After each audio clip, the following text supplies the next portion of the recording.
But the challenge in the Wheeler experiment is in the interpretation of that. In fact, the Wheeler experiment has not any products in itself, and you cannot see any problem in that.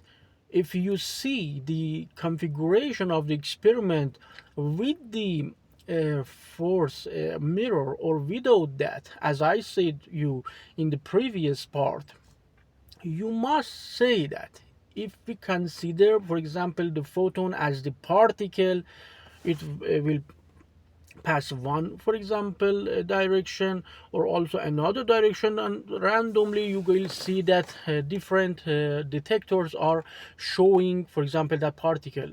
But if you add another mirror, you must consider that as the wave.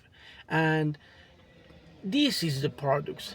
When you are emphasizing that the photon is the particle, then adding another mirror will make you, in fact, decide that this is changing the previous time, the past. But if you consider that as the wave, the probability wave in the Hilbert space from the beginning of the experiment, there is no paradox, there is no problem. All of the problems and all of the debate is about this experiment is about the interpretation of that.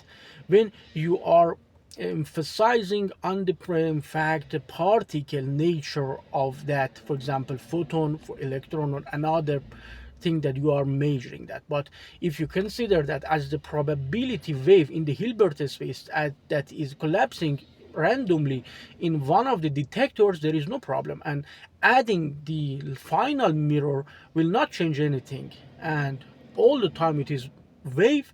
But in the interpretation, you can emphasize that no, we want to consider that as a particle, but adding the last mirror will change the previous or the past time. This is up to you.